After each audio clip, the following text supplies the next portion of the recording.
Capítulo 1. La novia de Cristo. Una unión muy reacia. Es una verdad universalmente ignorada que ninguna chica sueña con convertirse en monja, no a menos que también sueñe con repollo hervido, gansos agresivos y estar casada con un ser celestial sin habilidades conversacionales. Y así fue con la joven Lady Isabella de Fontenay, quien se encontró sin ceremonias empujada al convento de Santa Hermenegilda una lluviosa mañana de martes en el año del Señor, 1373. Llegó en una carretilla de bueyes chirriante, cargada con un baúl sospechosamente abultado, 3 gallinas que se negaban a quedarse quietas y el penetrante aroma del arrepentimiento. Su padre, Lord Bertrand de Fontenay, le había dado un beso en la frente, le había entregado una carta doblada de manera agresiva para la abadesa, y había murmurando: «Para lo mejor, demasiado astuta para su propio bien». Isabella había protestado, ella había suplicado, ella había amenazado con fugarse con el desollinador. Él, de hecho, ya estaba casado y le alarmaba levemente su oferta. Pero nada de eso importaba. La familia necesitaba hacer espacio para hijos, alianzas y dotes. ¿Y qué mejor lugar para esconder a una hija inconvenientemente inteligente que detrás de varios pies de piedra, latín y culpa diaria? Las puertas de Santa Hermenegilda se alzaban como las mandíbulas de una ballena de piedra. Una monja, no más alta que una escalera de mano y con forma de horno de pan, la saludó con una sonrisa que sugería que hacía mucho tiempo había cambiado su alma por vinagre. «Bienvenida, hija», entonó. «Ahora eres la novia de Cristo». Isabella parpadeó. «¿Lo sabe él?»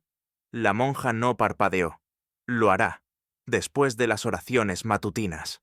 El convento, situado en una colina ventosa donde la alegría venía a morir, era un lugar de orden, modestia y bordado violento.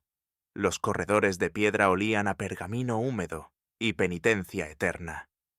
Las campanas sonaban con la triste regularidad del latido de un hombre condenado. La madre abadesa Eugenia presidía este sagrado asilo con la benévola tiranía de una maestra de ajedrez que no tenía oponentes, solo peones. Sus cejas eran tan severas que parecían capaces de excomunicar por sí solas. «Vivimos de manera sencilla aquí», le informó a Isabella en su primer día. «Nosotros ayunamos, oramos, contemplamos, no nos involucramos en distracciones mundanas». Isabella miró hacia abajo el trozo de pan que había sido descrito como cena. Estaba tan duro que sospechaba que también servía como tope para la puerta.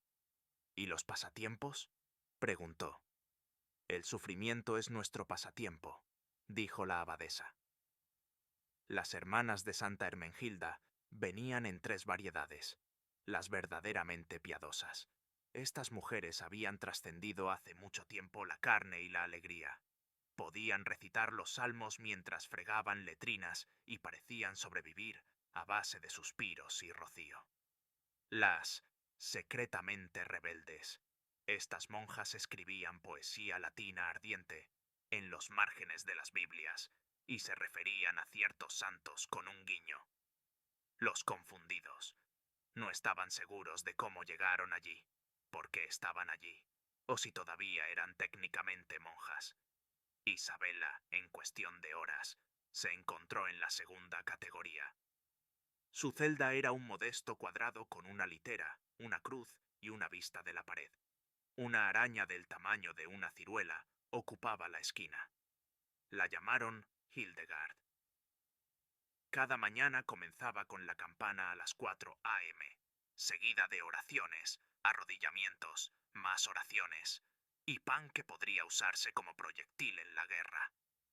Las hermanas se movían en silencio, aunque el silencio era frecuentemente interrumpido por tosidos, susurros y el ocasional grito de la hermana Ágata, que tenía terrores nocturnos con peces que hablaban. Isabella intentó, al principio, adaptarse. Recitó las vísperas. Aprendió a almidonar un velo hasta que podía cortar vidrio. Incluso intentó encontrar éxtasis espiritual durante un sermón particularmente largo sobre el pecado y los nabos.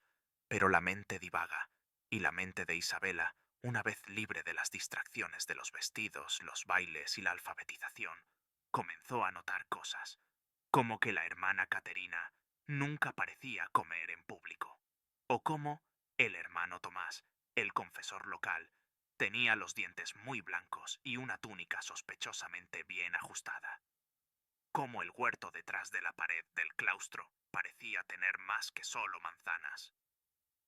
Como hombres. Empezó, como suelen empezar estas cosas, con una carta. A Isabela le habían asignado el scriptorium, donde se suponía que debía copiar textos religiosos y contemplar la gloria de las vocales. En cambio, descubrió que la hermana Julien había estado utilizando los márgenes de Las vidas de los santos para componer versos eróticos sobre un juglar viajero llamado Hugo. Él tocaba más que cuerdas, decía una línea, y me dejó sin aliento bajo la luna. Isabela, horrorizada y encantada, copió el poema y lo escondió en su zapato. Esa tarde, vio a la hermana Julien deslizar una nota en un pan y entregársela a una novicia. Esa noche, Isabel la siguió. El huerto estaba tranquilo, salvo por el sonido de ovejas lejanas y ruidos más cercanos y rítmicos que no podían explicarse por la jardinería.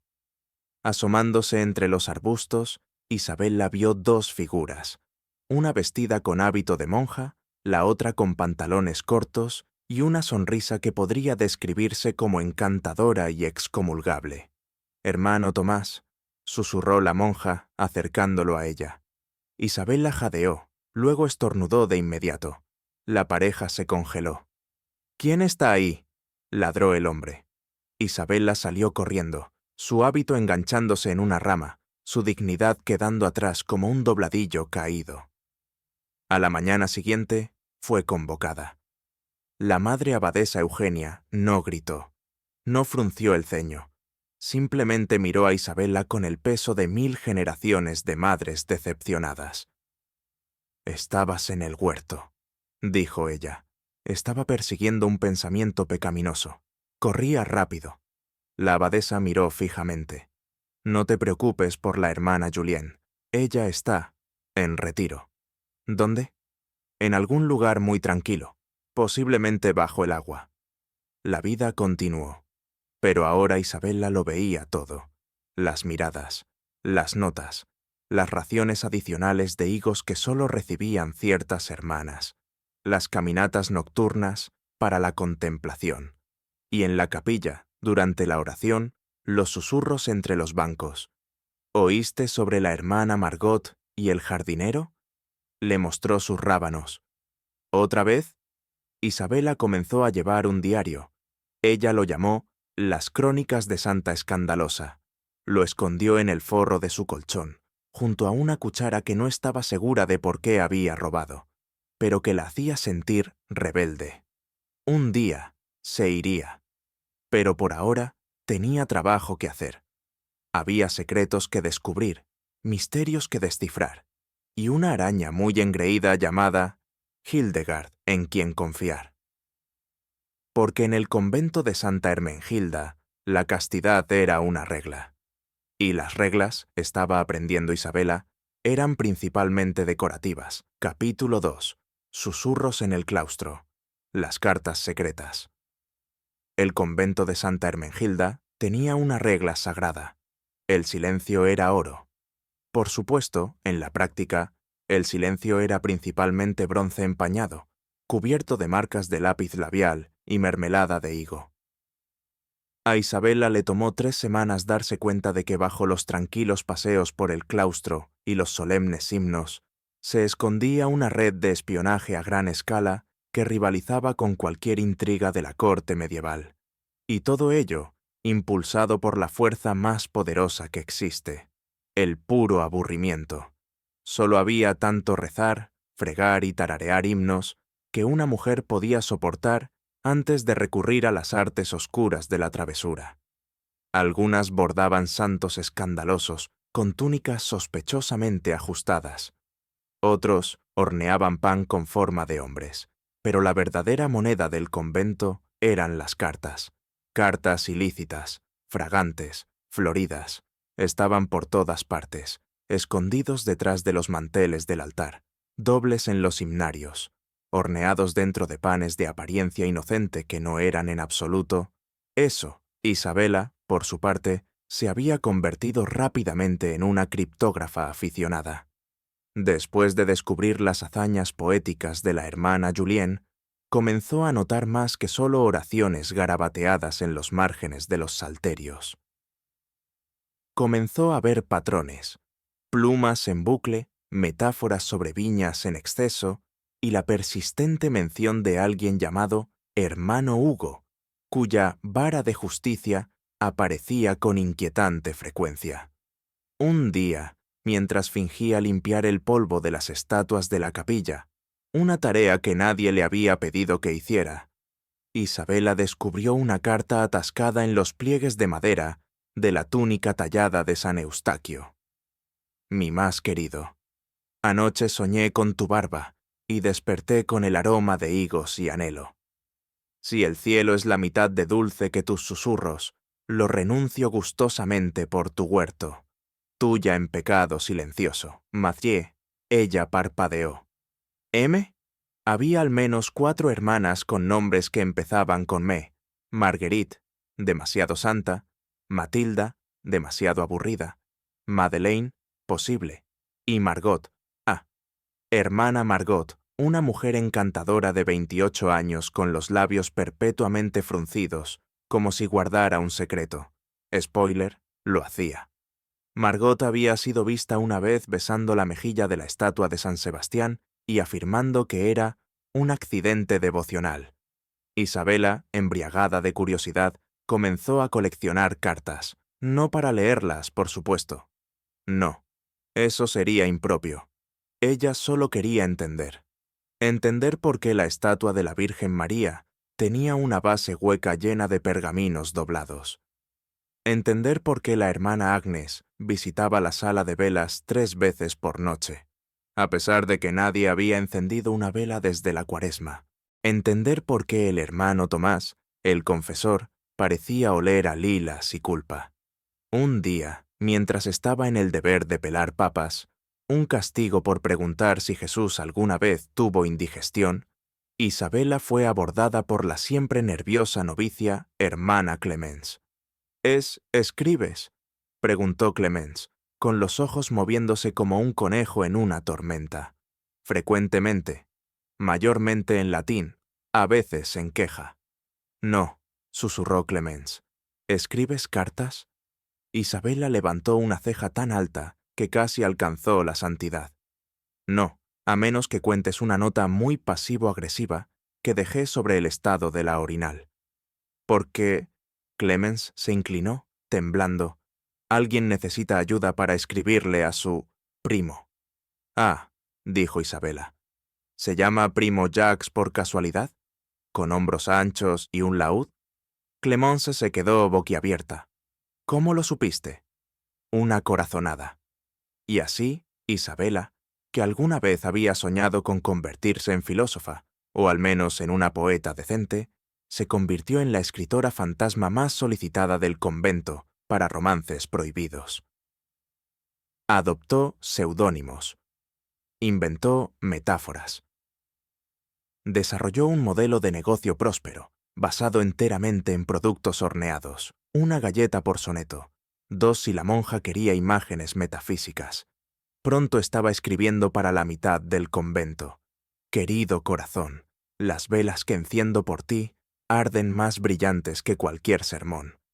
Anoche soñé que compartíamos la comunión con nuestros labios y no con la copa. Siempre tuya, recluida pero anhelante, anónima, pero tú sabes quién soy. La abadesa, naturalmente, permanecía ajena. Recientemente había emprendido un proyecto personal titulado 30 días de pensamiento sin pecado, y había comenzado a usar anteojeras durante las comidas. Isabela, mientras tanto, comenzó a desarrollar un gusto por el drama. Ella orquestó encuentros entre amantes utilizando caminos de tinta derramada estratégicamente. Creó cartas trampa, llenas de nada más que salmos en caso de registros. Entrenó a Hildegard la araña para que guardara su escondite. Esto fracasó, pero la intención era noble. Las cartas se volvieron cada vez más elaboradas. Algunas tenían flores secas, algunos estaban perfumados con aceite de rosa robado, uno tenía un mechón de cabello que sospechosamente se parecía al de la abadesa, aunque eso nunca se confirmó. Por supuesto, todas las cosas devotamente secretas deben salir a la luz. Sucedió durante las vísperas, el momento en que las monjas estaban más santas y menos alerta. Hermana Margot, habiendo escondido una carta particularmente ardiente bajo su manga, la dejó caer a mitad del himno. Cayó, con un trágico sentido del momento, a los pies sandaliados del obispo visitante Alphonse. Lo recogió, leyó, parpadeó, volvió a leer. Entonces, con la expresión de un hombre que acababa de tragarse un limón y se dio cuenta de que era sensible, declaró: «Esto no es el Salmo 42». La capilla se quedó en silencio. La abadesa se atragantó con un caramelo para la tos. La hermana Margot se desmayó, de manera teatral. Isabela comenzó a tararear.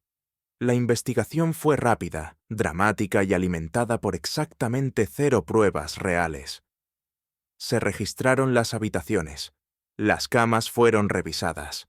La estatua de San Antonio fue encontrada con 3 notas, una cinta y medio bizcocho.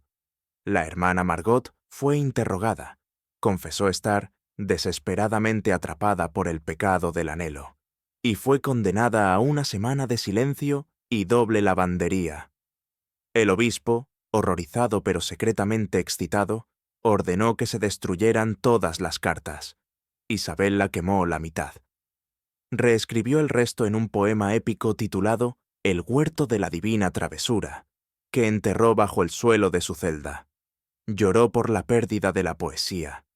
Lloró más por la pérdida de 4 galletas perfectamente buenas que se usaron para sobornar al gato de la capilla y hacerlo callar. Pero incluso en las cenizas del escándalo, las monjas de Santa Hermengilda permanecieron imperturbables. Para la semana siguiente, nuevas cartas estaban circulando.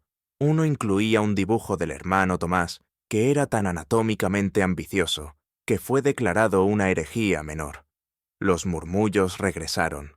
El huerto vio tráfico peatonal después del anochecer, y Isabela se encontró más ocupada que nunca, porque en un mundo donde el amor estaba prohibido, la metáfora era divina, y nadie podía escribir anhelo sagrado como ella.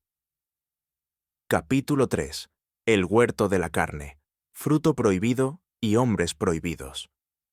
Hay algo inherentemente impío en una manzana, no la fruta en sí, que es lo suficientemente inocente, a menos que la consideres en el contexto de serpientes, personas desnudas y picoteos desobedientes.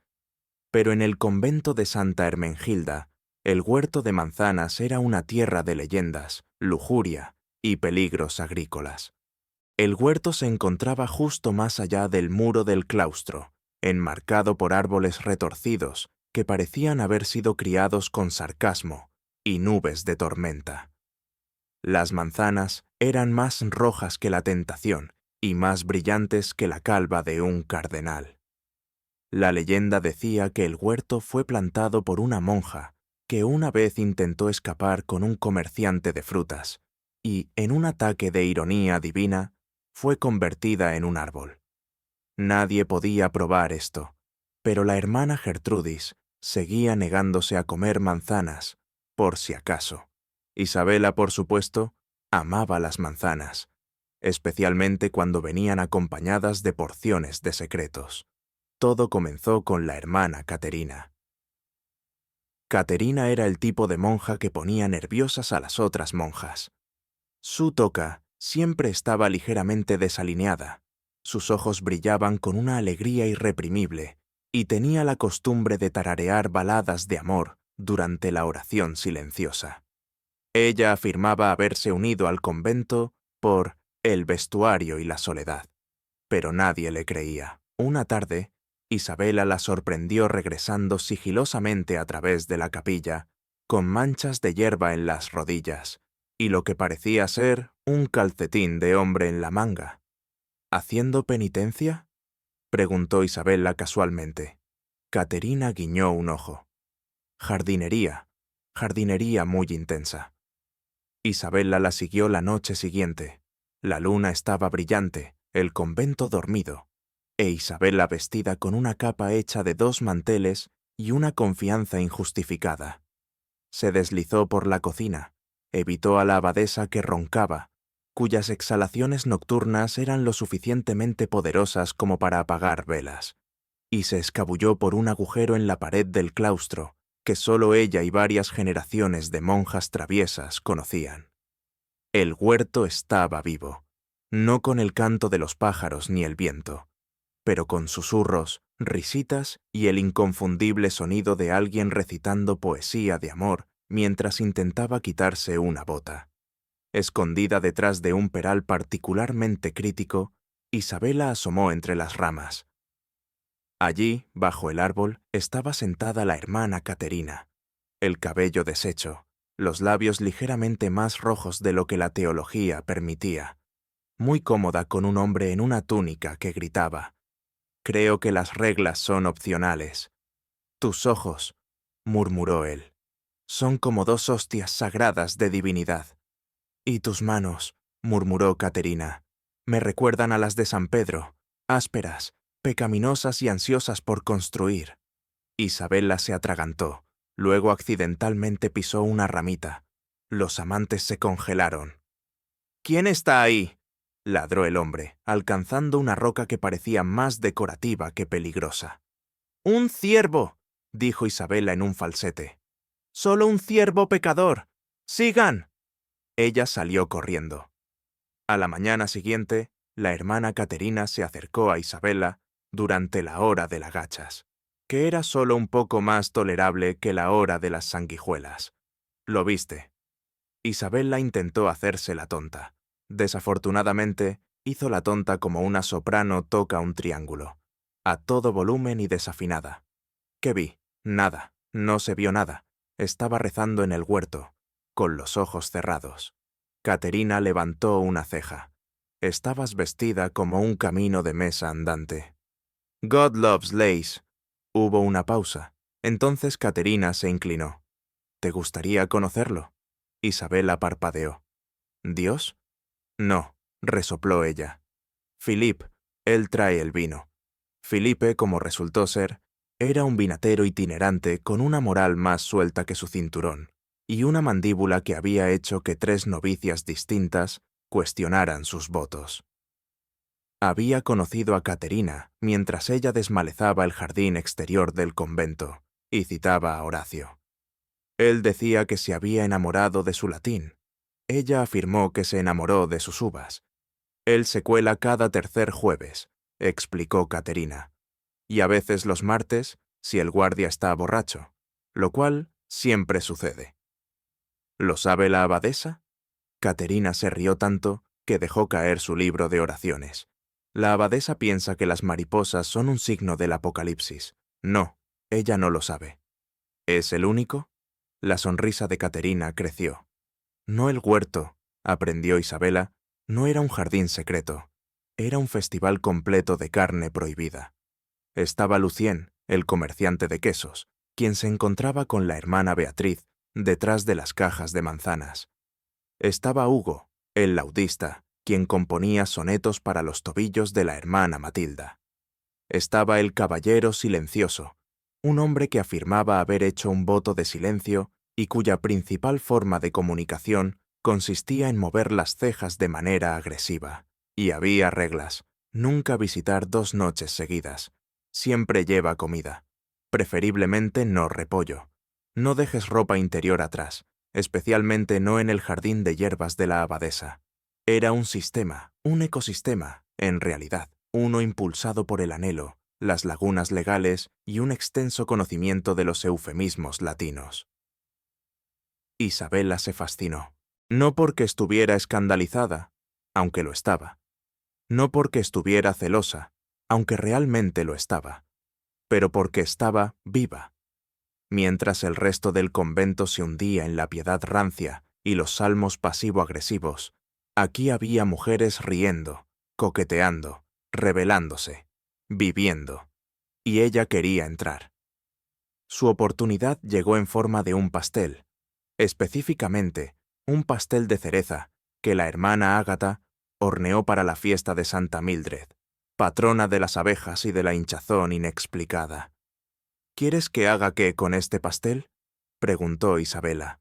Entrégaselo al hombre detrás del tercer árbol, dijo Caterina. ¿Y si no lo hago? Entonces le contaré a la abadesa sobre las 3 cartas que has estado escondiendo bajo los pies de San Eustaquio. No lo harías. Caterina sonrió. Era la sonrisa de una mujer que absolutamente lo haría. Y así, Isabela se encontró de nuevo en el huerto.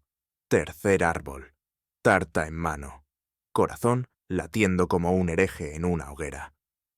«¿Hola?», susurró ella. Un hombre apareció. Era alto, barbudo, y parecía alguien que había perdido un duelo de espadas, pero había ganado en la vida. «¿Es eso para mí?», preguntó, señalando la tarta. «Sí», dijo Isabela. «Pero solo el pastel, no mi virtud. Esa se queda aquí, en teoría». Tomó el pastel. Mordió. «Ácida», dijo él. «Yo también», respondió Isabela. Se miraron fijamente. «¿Te gustaría sentarte?», ofreció él. Ella se sentó, porque realmente, ¿qué más haces cuando estás en un huerto secreto lleno de monjas calientes y panaderos armados? Hablaron. Su nombre era Etienne. Él entregaba harina, vino y cumplidos no solicitados. Le gustaba la poesía, los quesos suaves y el escándalo.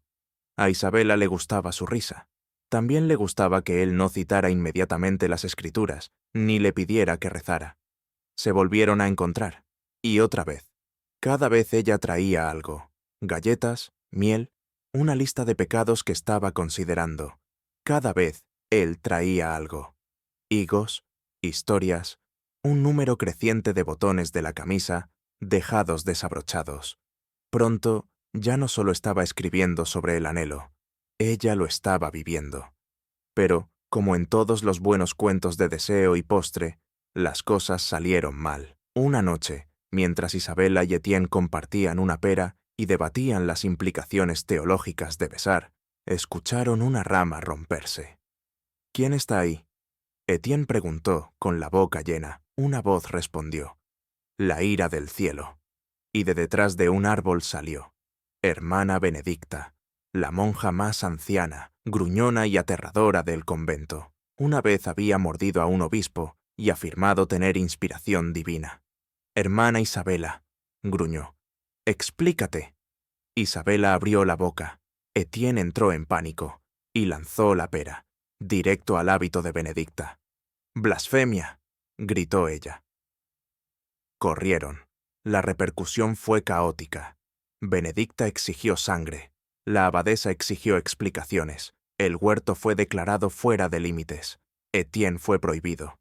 Isabela fue confinada en su celda con solo gachas y Hildegard como compañía.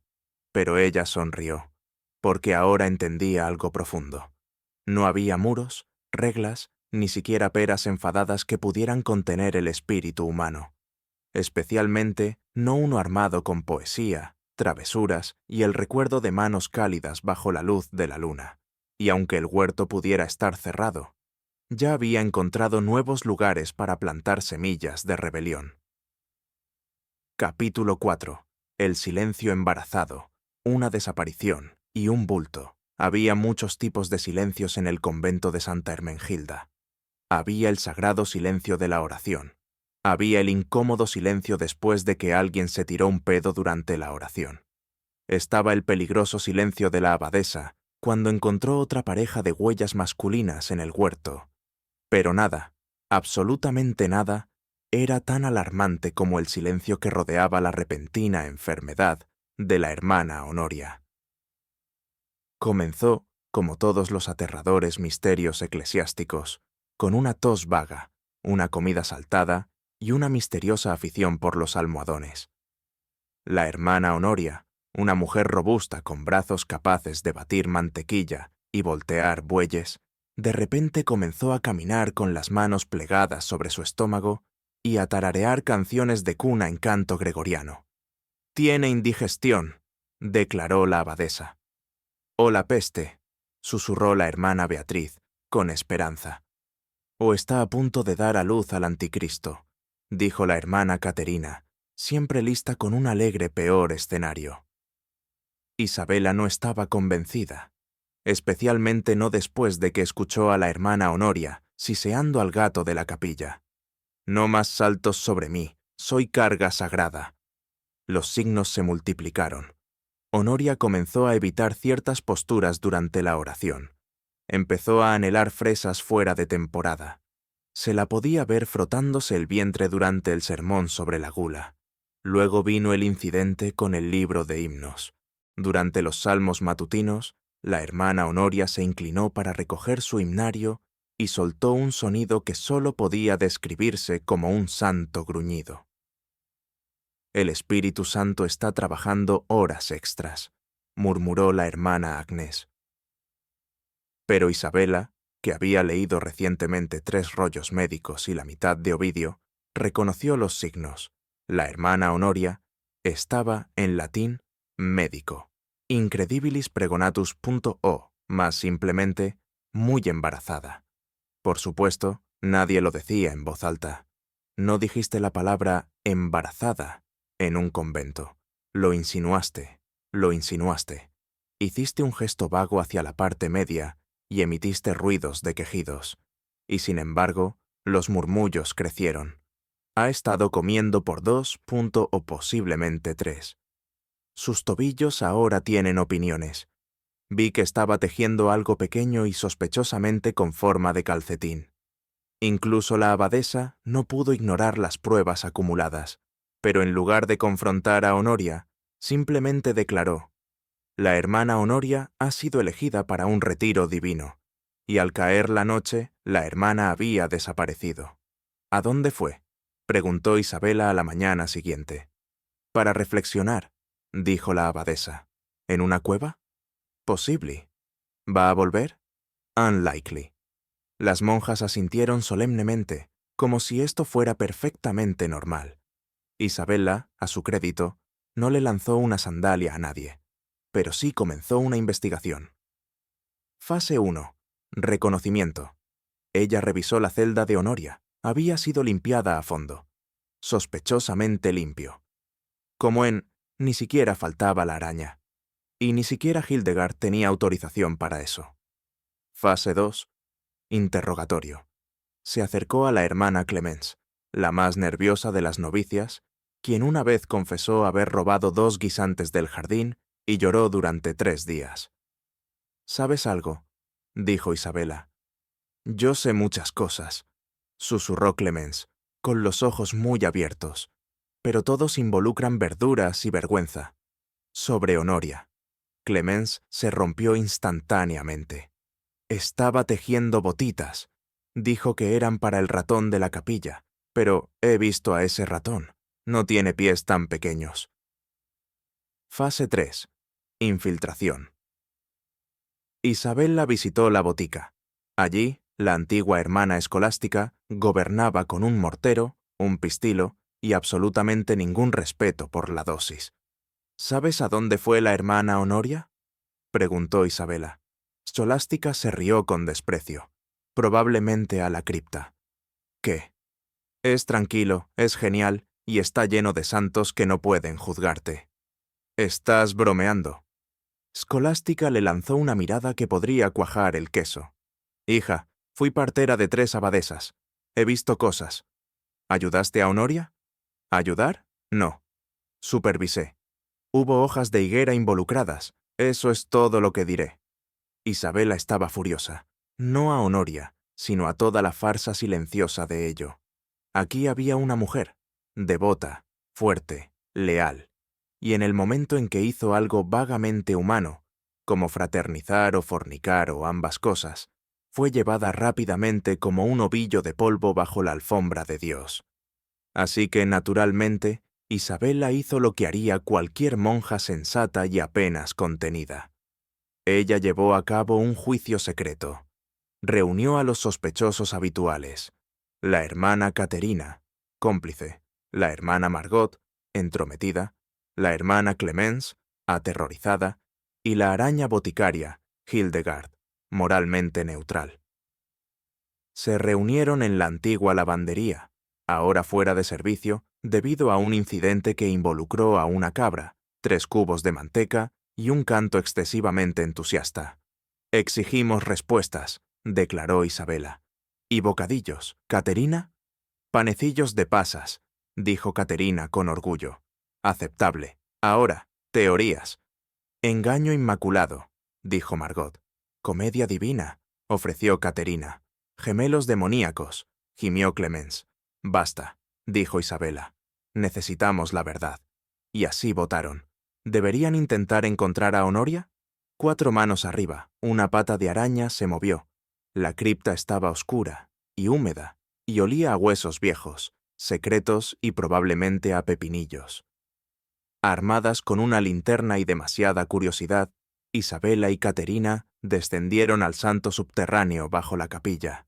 Pasaron junto a tumbas, pasaron junto a santos antiguos, pasaron junto a una rata con una pequeña corona, no relacionado, pero digno de mención. Por fin, llegaron a un rincón con cortinas. Allí, acurrucada entre viejos cojines de oración y el pánico, estaba la hermana Honoria, sosteniendo a un bebé.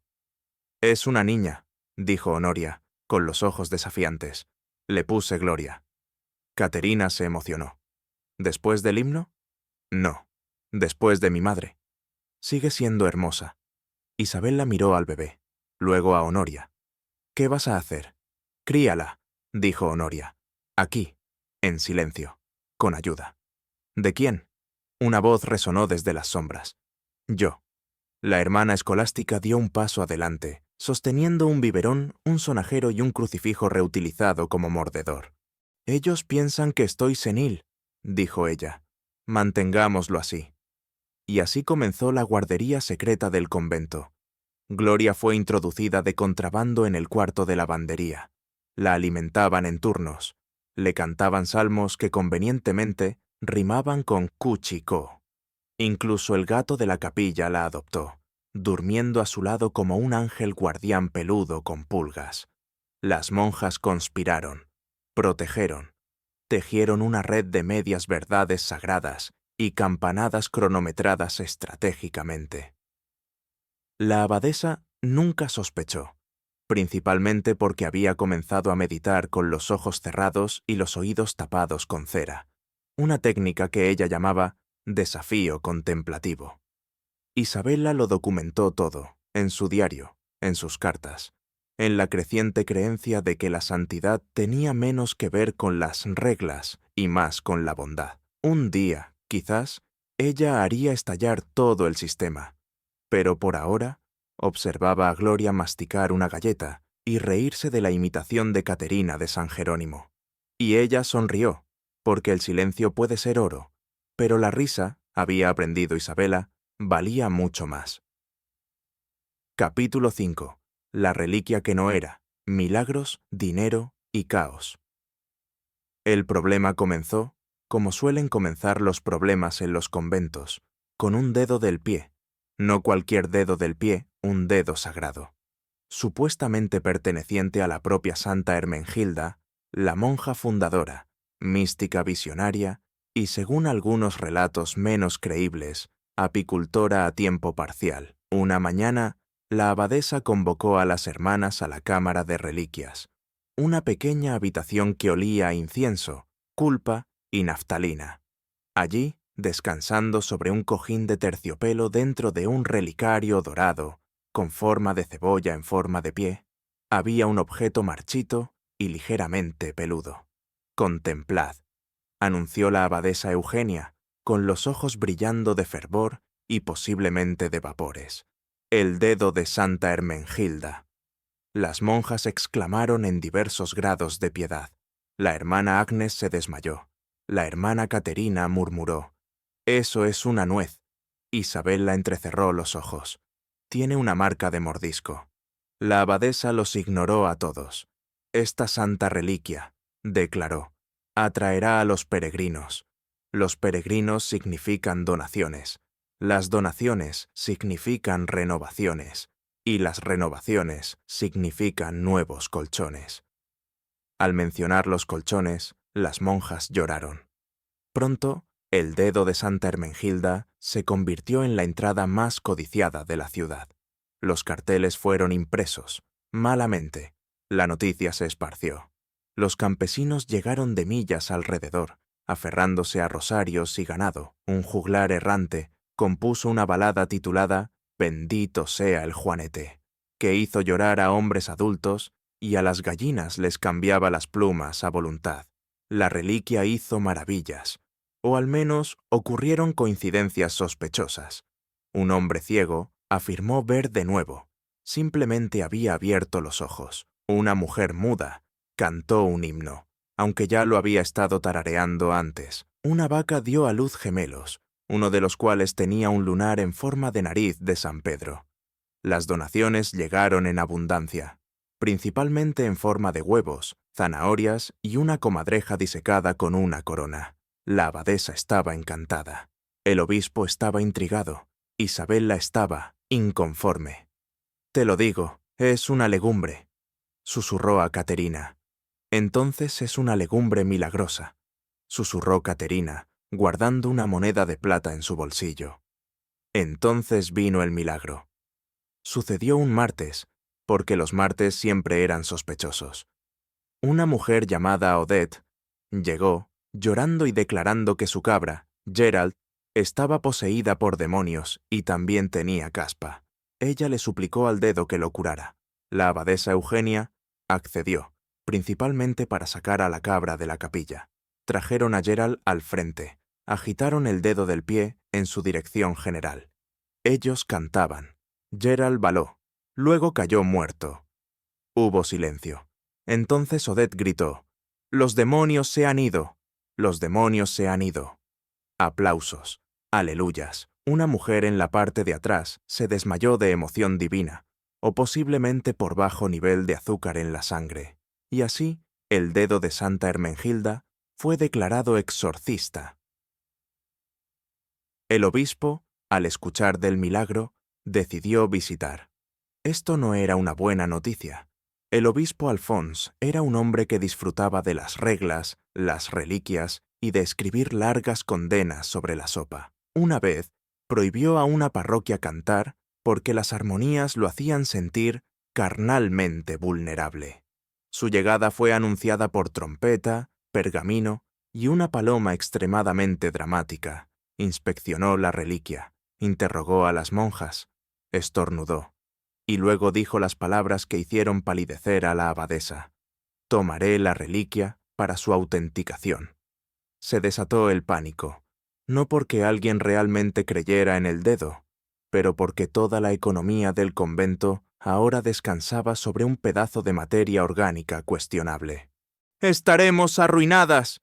¡Nos arruinarán!», gritó la abadesa. «Estaremos sin colchones otra vez». «¡Ay, Dios mío!», sollozó la hermana Beatriz. «Tendremos que comer el hurón disecado», dijo Caterina, que siempre era un poco demasiado entusiasta. Isabela sabía lo que había que hacer. Robaría el dedo. Reunió a su equipo de élite. Hermana Caterina, experta en distracciones dramáticas. Hermana Margot, excelente con ganzúas e insinuaciones. Hermana Clémence, buena en entrar en pánico ruidosamente. Su plan, durante la cena del obispo, que consistía en 6 platos de verduras teológicas, Caterina simularía un incidente dramático de asfixia, mientras Clémence fingía tener una visión de Santa Hermenegilda haciendo volteretas. Margot abriría la sala de reliquias, Isabella intercambiaría el dedo. ¿Para qué? Una chiribía marchita muy convincente. El plan, asombrosamente, funcionó. El obispo, distraído por Clémence gritando: «¡La santa está haciendo twerk!», y Caterina escupiendo lentejas violentamente, no se dio cuenta del cambio. Tomó el chiribía. Se fue. El verdadero dedo estaba escondido en la botica, bajo un montón de higos secos y arrepentimiento herbario. El convento celebró, hicieron pasteles, pero la culpa, como siempre, llegó en un carro de consecuencias. Isabella no podía dormir. No por el robo, ella estaba bien con eso, pero porque no podía dejar de pensar, ¿por qué importaba? ¿Por qué la gente necesitaba milagros? ¿Por qué las monjas necesitaban mentiras envueltas en terciopelo y falsa santidad para sentir propósito? ¿Por qué no podían simplemente vivir? Ella lo escribió todo, en su diario, bajo el título Milagros y tonterías, reflexiones sobre dedos y teología. Entonces vino el segundo milagro, no del dedo, pero de Gloria. El bebé, ahora gateando y peligrosamente aficionado a morder cuentas de rosario, se rió una mañana y señaló hacia la capilla. Momentos después, el campanario, hace mucho roto, sonó espontáneamente. «Ella tiene el don», declaró la hermana escolástica. «¿O tiró de la cuerda?», murmuró Isabella. No importaba, porque de repente el convento tenía una nueva atracción: el santo niño de la cripta de Santa Hermengilda. Los peregrinos regresaron, las monedas tintineaban, la población de Cabra seguía sospechosamente baja, y en la botica el dedo del pie se fue moldeando lentamente hacia el olvido, sin ser notado ni echado de menos, porque al final la fe no se trataba de dedos, o reliquias, o verduras enmohecidas, se trataba de comunidad, sobre la risa, sobre mentir de manera muy creativa por una buena causa. Y quizás ese fue el verdadero milagro. Eso, y el hecho de que la hermana Margot, de alguna manera, había seducido al escribano del obispo, y ahora tenía una pluma hecha de pluma de cisne y escándalo. Capítulo 6. Confesiones y conspiraciones. El regreso del obispo. Si el convento de Santa Hermengilda tenía un depredador natural, era el obispo Alphonse. Alto, austero y con forma de candelabro crítico, regresó no con bendiciones, sino con burocracia, montando sobre una mula llamada Castidad y acompañado por un escriba, un monje sospechosamente musculoso y un carro lleno de panfletos papales. Llegó un lunes, lo cual, por supuesto, era el peor presagio de todos. Se desmontó. Olió. Frunció el ceño. «Algo huele. Poco ortodoxo», murmuró. Eso, para ser justos, probablemente era el curry de cabra del almuerzo. El convento tuvo 2 días para prepararse. En ese tiempo, se transformó de un leve caos a un teatro santificado.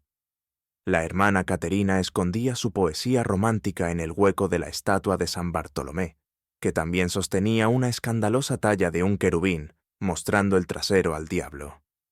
La hermana Margot sobornó al gato para que dejara de interrumpir la misa, lanzando peces a las 8 de la mañana. Palomas en su lugar. Isabella quemó 3 cartas, reescribió sus confesiones en metáforas más aceptables y pasó varias horas practicando su cara de humilde inocencia frente al espejo.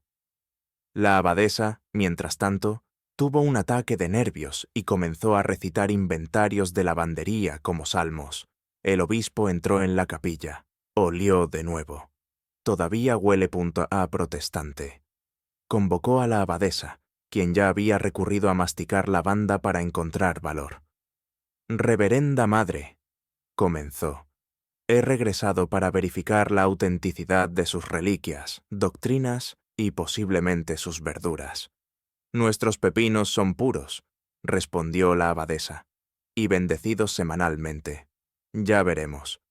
Lo que siguió fue una inquisición divina. El obispo inspeccionó los himnarios en busca de versos heréticos, midió la longitud de los hábitos, confiscó cualquier dibujo que involucrara abdominales, encontró el chiribía. «Esto», declaró, levantándolo, «no es un dedo del pie». Soplos, gritos, un colapso dramático de la hermana Clemence, quien siempre había soñado con desmayarse frente al clero. «Pero realizó milagros», tartamudeó la abadesa. «También lo hacen las ruedas de queso si rezas lo suficiente», espetó el obispo. Exigió respuestas, exigió confesiones, no obtuvo ninguna, hasta que la hermana Margot, Dio un paso adelante.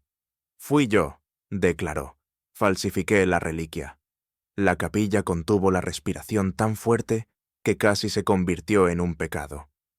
«¿Por qué?», exigió el obispo. «Porque», dijo Margot, con los labios temblando, «quería ver la alegría de nuevo. Y colchones. Principalmente colchones. Un momento. Además, puede que esté enamorado de tu escriba». El obispo se atragantó con su propia lengua. La interrogación se amplió. Cada monja fue interrogada. Algunas confesaron pecados que ni siquiera eran pecados. La hermana Beatriz admitió que una vez sintió lujuria por un nabo particularmente simétrico. La hermana Escolástica confesó haber preparado té para dormir para la abadesa cada vez que comenzaba a citar Levítico. Finalmente, el obispo confrontó a Isabela. «¿Y tú? ¿Qué maldad albergas en tu alma?». Isabela pensó en las cartas, las mentiras, las travesuras en el huerto alimentadas por el pastel, el bebé oculto, las galletas de contrabando y el diario titulado «Santo Cielo», las memorias de una monja. Ella sonrió. Nada más allá de las habituales tentaciones de la curiosidad, la compasión y los pasteles realmente buenos. Entrecerró los ojos. «Te estaré vigilando». «No demasiado de cerca, espero. El huerto es propiedad privada».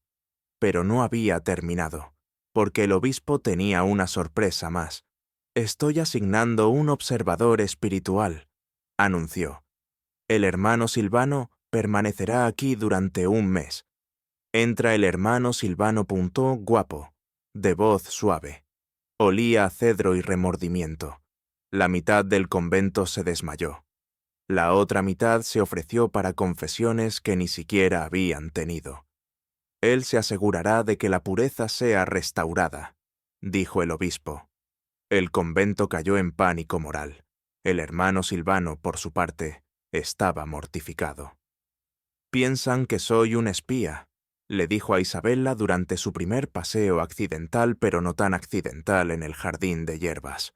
«Lo eres», respondió Isabela. «Pero no quiero serlo. Quería ser carpintero». «Podrías construir sillas muy sagradas». Se rieron. Y así, Isabela lo sintió. El aleteo, el terrible, sagrado aleteo. Lo que siguió fue un mes de desvío celestial. Las monjas cantaban más dulcemente.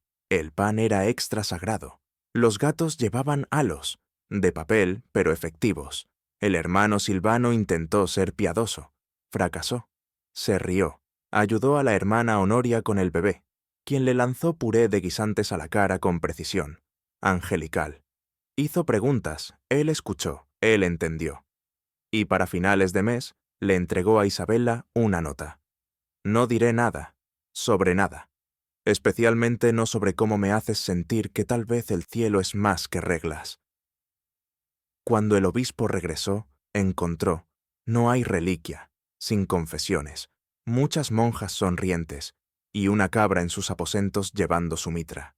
Se fue murmurando. El convento exhaló. Y Isabela, esa noche, escribió una última línea en su diario. A veces la mayor herejía es la felicidad.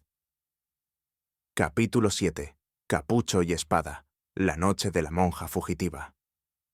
Comenzó con un estruendo, un grito y un rastro de huellas de mermelada de higo que salían de la cocina del convento.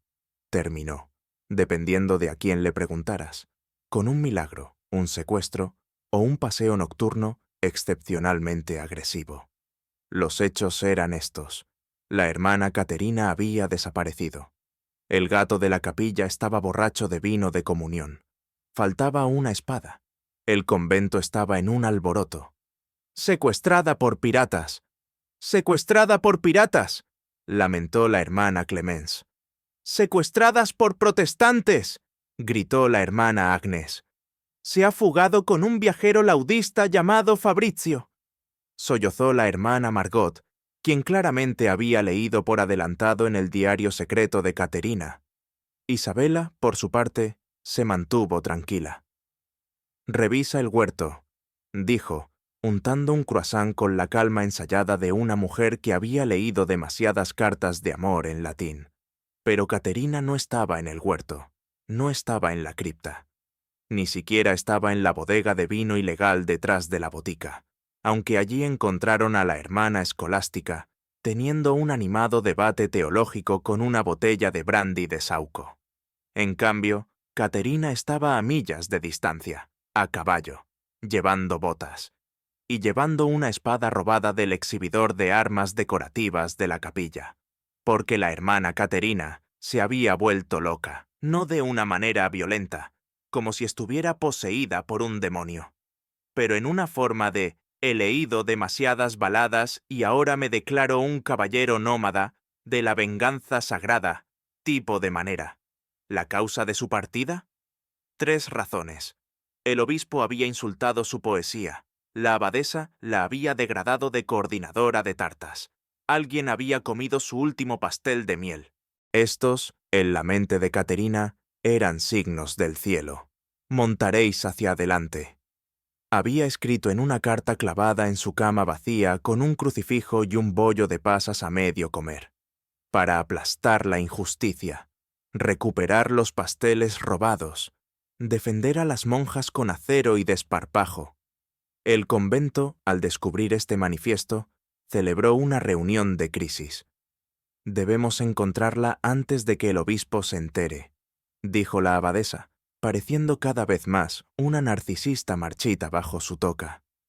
Ella tomó la espada relicario. Jadeó la hermana Clemens.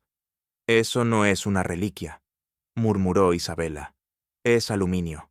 Lo conseguimos de una compañía de utilería itinerante. Aún así, brilla dramáticamente a la luz de las antorchas», añadió Margot, muy heroico. Se formó un grupo de rescate, tía Isabela Margot, el gato, todavía borracho, y el hermano Silvano, quien insistió en acompañarlos a pesar de saber muy bien que cada monja del convento estaba al menos un 20% enamorada de él. Rastrearon a Caterina usando una combinación de manchas de mermelada, páginas de himnarios dramáticamente rasgadas y un testigo que afirmó que una mujer con velo desafió a 3 bandidos a un duelo, insultó su moda y se marchó con una cesta de duraznos. Después de 2 días persiguiendo migajas, literales y metafóricas, la encontraron. En una taberna, luchando en una competencia de fuerza, con un recreador vikingo llamado Gudrun, llevando una capa improvisada hecha de túnicas de coro, y cantando una versión reescrita del Salmo 23, que incluía la frase «Aunque camine por el valle de la desesperación sin snacks, no temeré a la dieta». «Caterina», dijo Isabela suavemente, «vuelve a casa». «No puedo», respondió ella, con las mejillas sonrojadas de cerveza y gloria. «He sido despertada. He probado la libertad, he llevado pantalones». El hermano Silvanus tosió. «Esos son en realidad sacos de yute». «No obstante», declaró, balanceándose ligeramente, «he renacido». Costó un poco. Margot prometió contrabandear sus tartas de miel. Silvanus prometió fingir que esto nunca sucedió.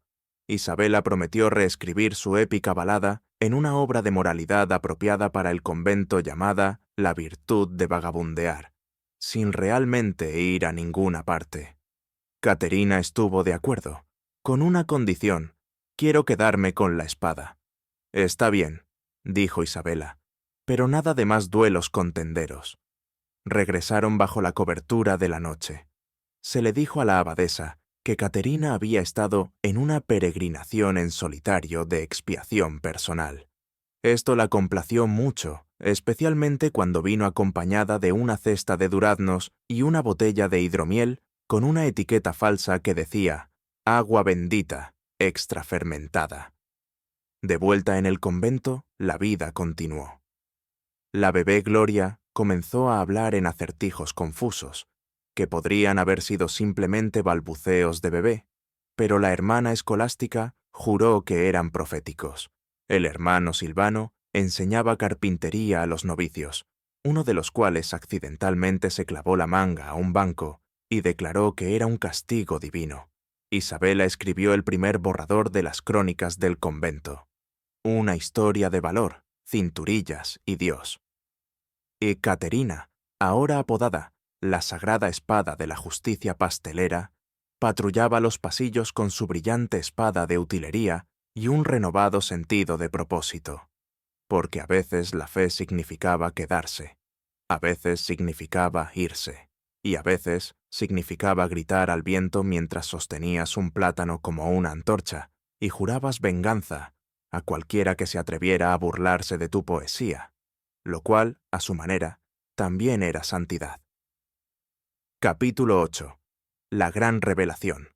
Verdad, juicio y un bebé, muy ruidoso. Comenzó, como la mayoría de las revoluciones en el convento de Santa Hermenegilda, con un estornudo.